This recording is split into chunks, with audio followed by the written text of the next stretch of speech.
Greetings, my dear viewer. You're on the channel The Price of Cheating. The channel is for those who appreciate traditional family values and condemn adultery. So be sure to subscribe to the channel. Let's get started. Josie sat alone in the dimly lit motel room, a suffocating stillness filling the air. Her eyes darted to the clock on the nightstand, anxiety tightening her chest. Arthur was late. Beside her, the phone lay silent on the rumpled bedspread, its dark screen mocking her growing unease. She fixated on it, as if sheer willpower could make it ring. The hum of the air conditioner droned on, failing to calm her racing thoughts. Time was slipping through her fingers, and the weight of her next move pressed heavily on her. Hank would expect her soon. His patience was not something she could test. The phone suddenly vibrated, breaking the oppressive silence. Her heart jumped as she grabbed it, but her anticipation turned to dread when she saw Hank's name glowing on the screen. Her stomach tightened, and her finger hovered over the decline button. Avoiding him wasn't an option. Drawing a deep breath, she answered, forcing her voice into a casual rhythm. "Hi, honey. Everything okay?" "Just wanted to check in," Hank replied, his tone calm but probing. "Where are you?" She let out a laugh, aiming for nonchalance. "At the theater, remember? I told you I was going with coworkers to see a play." "Why?" A brief pause followed. When Hank spoke again, his voice carried an unsettling sharpness. "Do they do plays in motels now?" Josie's blood ran cold. Her pulse quickened, but she kept her voice steady. "Hank, what kind of question is that?" she said, adding a forced chuckle. "You're being ridiculous."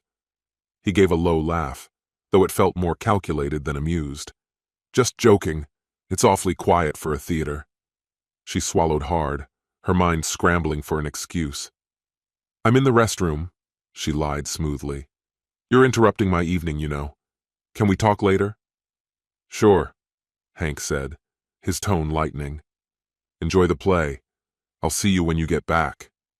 The line went dead, and Josie's trembling hands placed the phone back on the bed. Her thoughts whirled as she fought to suppress the rising panic.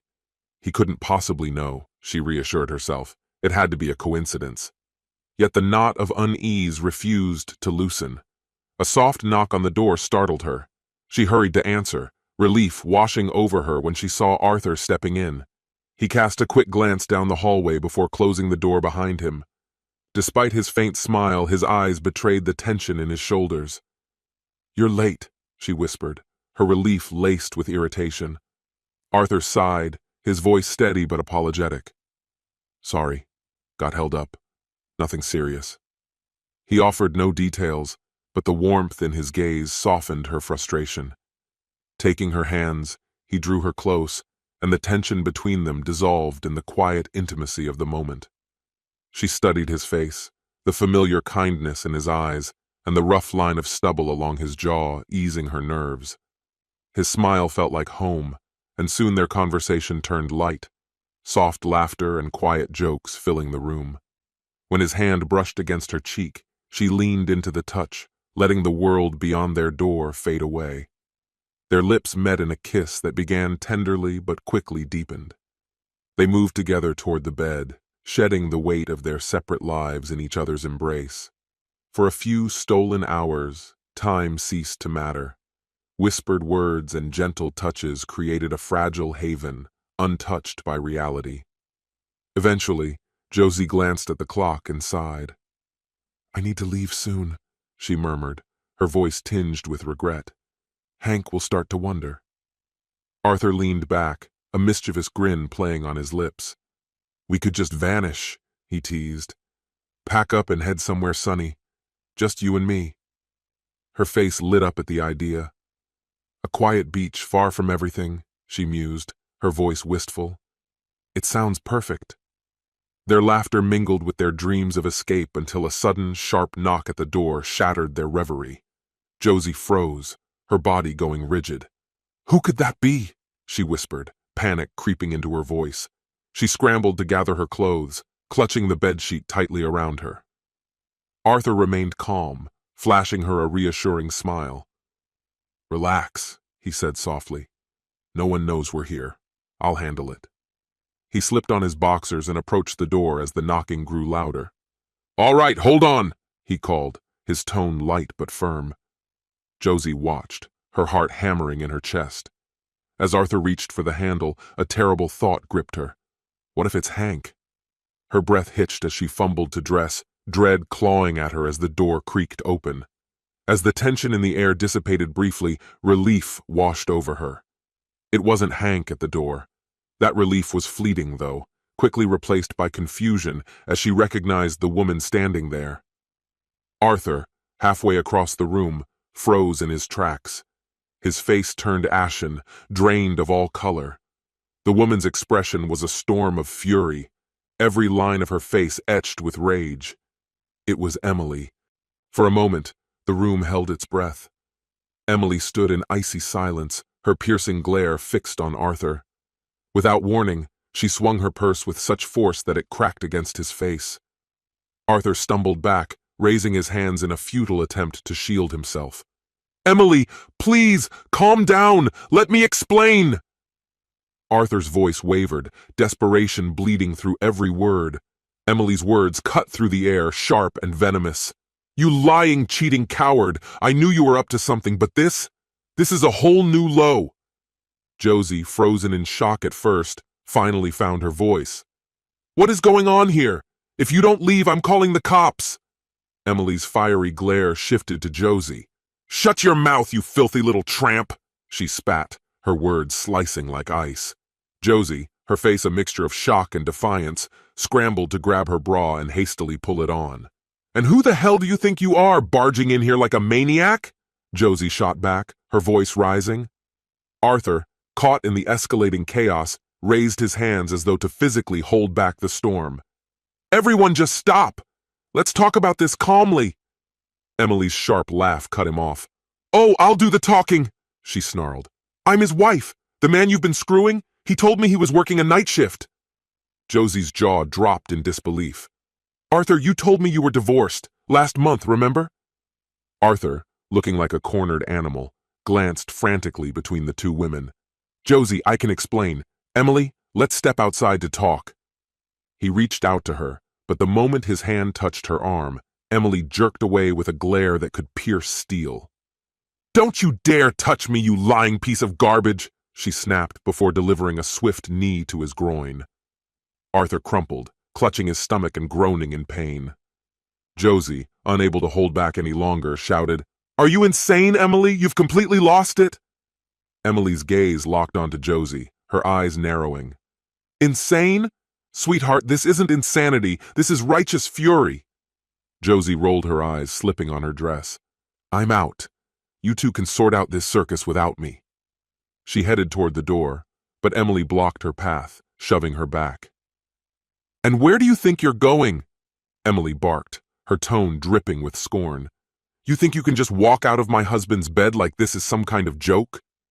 Josie squared her shoulders, her voice cold and steady. "Touch me again, and I promise you'll regret it." Emily let out a harsh laugh.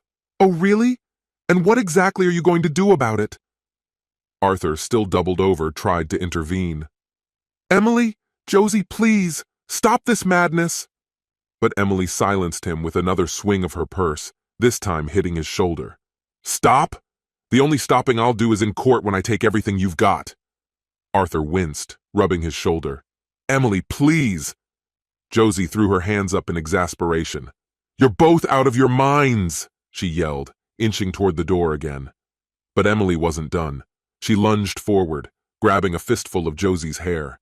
Josie cried out, retaliating by grabbing Emily's hair in return.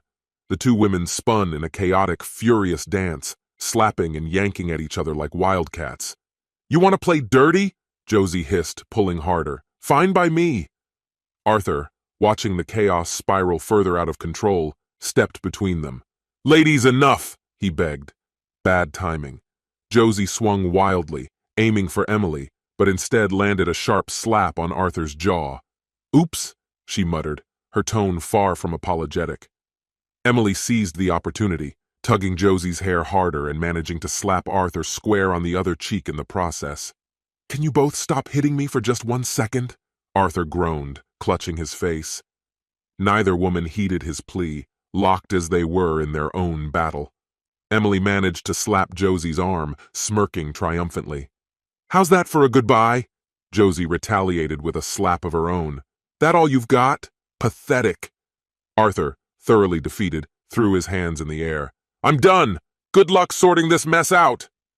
He collapsed onto the bed, groaning, as the two women continued their frenzied fight, oblivious to his surrender.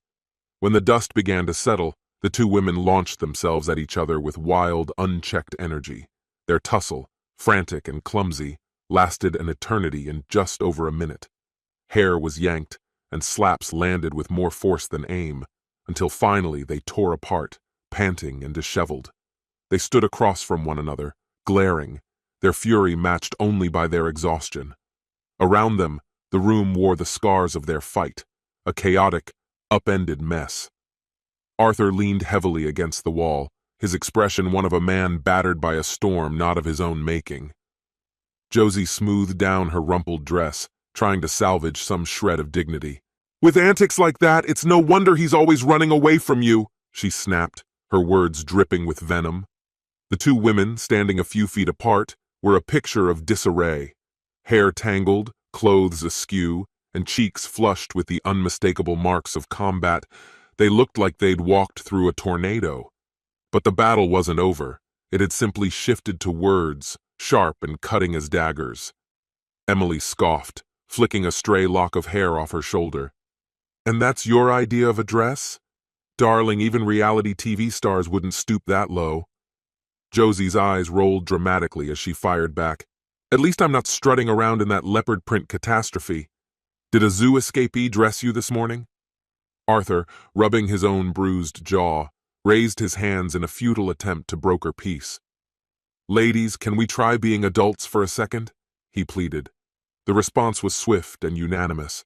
Their combined scorn silenced him, leaving him slumping further into the wall like a man who'd realized he was out of his depth. As the verbal sparring reached its peak, Josie decided it was time to leave. Steeling herself, she prepared to shove past Emily if necessary. But before she could act, Emily rummaged through her bag and retrieved a spray can, brandishing it like a weapon. A sly smirk played on her lips. "Want to take this up a notch? Let's see how you like this." Before Josie could react, Emily unleashed a blast of aerosol. Josie managed to squeeze her eyes shut, but the acrid fumes enveloped her, stinging and choking. Coughing violently, she stumbled backward, waving her hands in a desperate attempt to clear the air. "Is this nail polish remover?" Josie choked out, her voice raw as tears streamed from her burning eyes. The room filled with an industrial stench that clung to her throat like smoke from a chemical fire. Through the haze, she saw Arthur wrestling the spray can from Emily's hands. "Stop biting me, Emily!" he yelped, his voice strained between coughs. Realizing this was her chance, Josie blinked away the sting and bolted for the door, using the wall as a guide. Arthur's protests faded behind her as she stumbled into the hallway, gasping for clean air. The cool night air hit her lungs like salvation.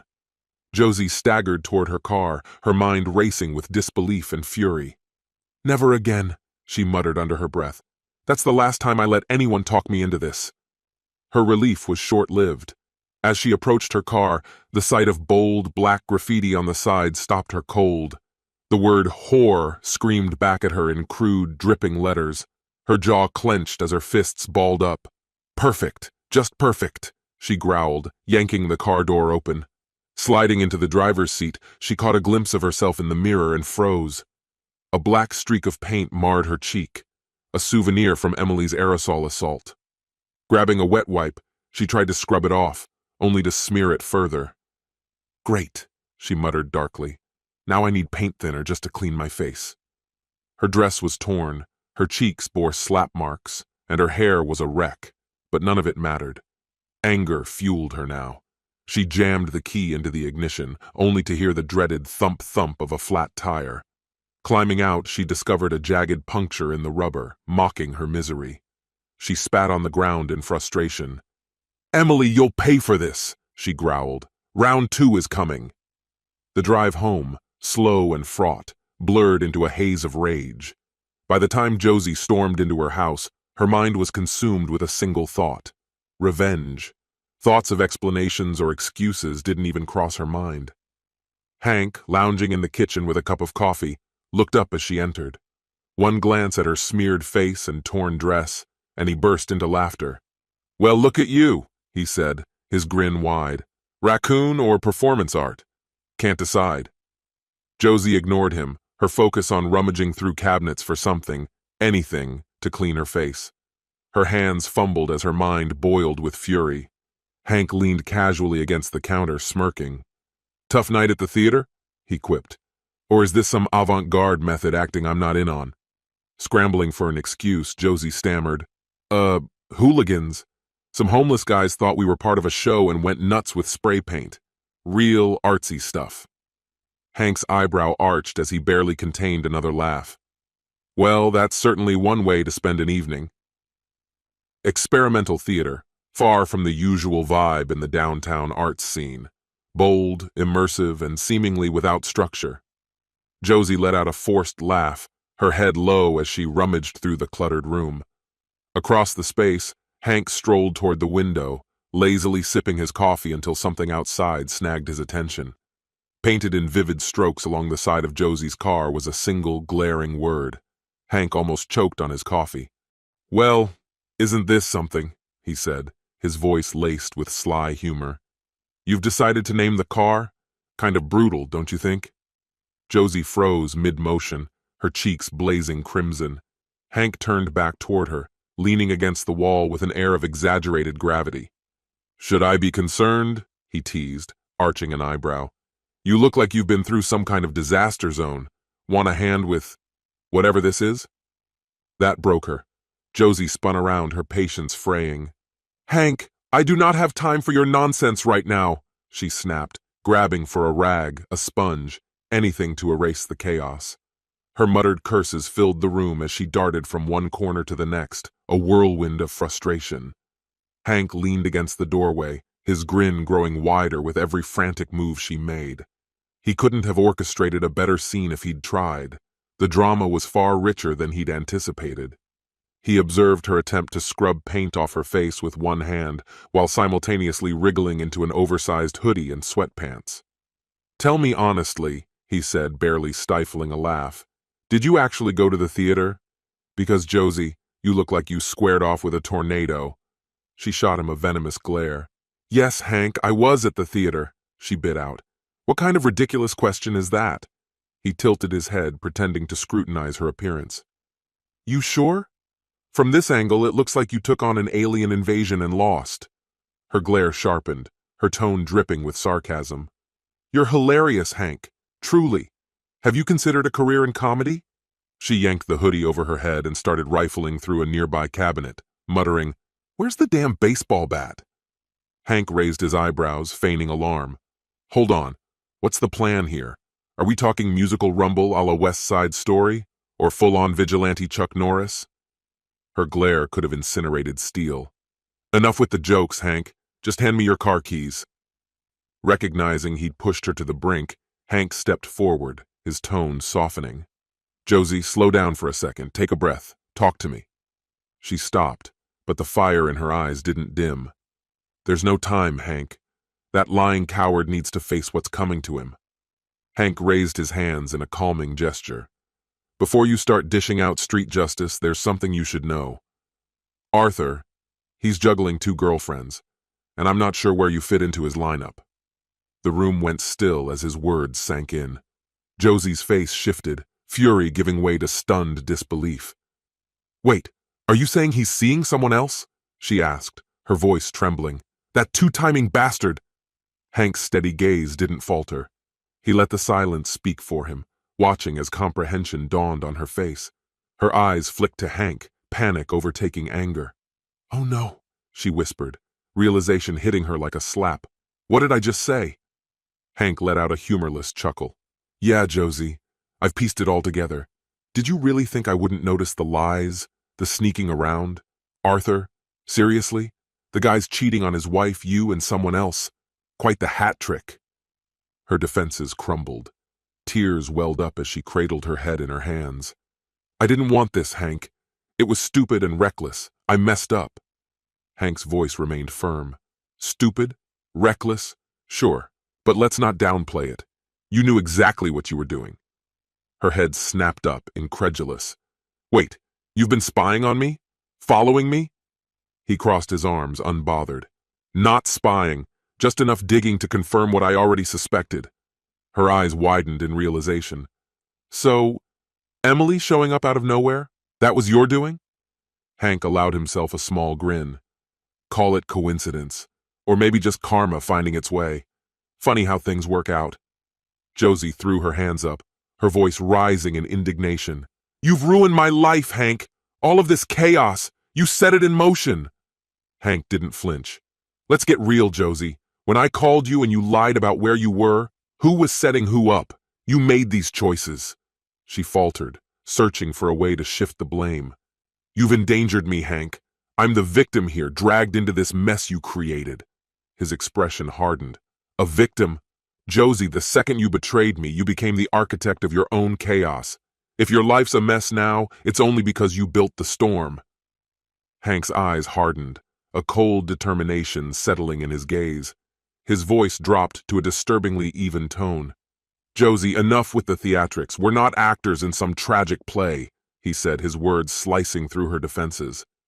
Josie's eyes filled with tears, her composure cracking as a choked sob escaped her. Moments later, she completely broke down, her emotions spilling out uncontrollably. Hank stood motionless, his arms crossed tightly over his chest, exuding an air of impatience that made it clear he had reached his limit. I cared about you, Josie. I believed in you, he said, his voice carrying a faint trace of regret. But you went too far. Don't bother with excuses, I've heard enough. You threw everything away for that sorry excuse of a man, Arthur. Honestly, you should count yourself lucky I didn't handle this differently. Trust me, I had options. Josie's sobs escalated into a desperate scream. How could you, Hank? This is heartless. But Hank didn't flinch. His expression remained resolute as he responded in a measured, unyielding tone. Don't even try to twist this into some narrative about double standards, Josie. It's not going to work. His voice turned final, cutting off any further argument. Tomorrow the lawyer will deliver the divorce papers. If you've got anything left to say, save it for the courtroom. Just remember one thing. This isn't something I orchestrated. You did this to yourself. What followed was nothing short of a spectacle. A courtroom battle that blurred the lines between legal proceedings and personal vendettas. Josie and Emily turned the divorce hearing into a dramatic clash of accusations and rebuttals. Ultimately, the judge sided with Josie, ruling that Emily owed her compensation for the custom paintwork on her car. Arthur, reeling from the chaos he had helped create, found himself shouldering the financial fallout. By the time Emily was finished with him, Arthur was left with an empty bank account, a foreclosed house, and a pile of regrets. Emily made certain Arthur walked away with little more than a parking ticket receipt and a hollow nod from his lawyer. Hank, however, emerged from the ordeal unscathed. His calculated approach had paid off. He had remained calm, avoided the turmoil, and kept his dignity intact. While Josie's betrayal had stung, Hank couldn't deny a quiet sense of triumph at how the situation had unfolded. He had outmaneuvered every other player, safeguarding his finances and sidestepping the chaos entirely. With a clear conscience, stable finances, and a newfound sense of independence, Hank left the wreckage of his marriage behind. The experience had been a painful one, but it came with valuable lessons and an unforgettable story to tell over a drink. And so, Hank's story concluded with a sense of closure and a clean slate. Life, messy as it had been, granted him a surprisingly drama-free ending, something he could raise a glass to with genuine satisfaction. This concludes the story. If you like it, then put your powerful like and subscribe to the channel.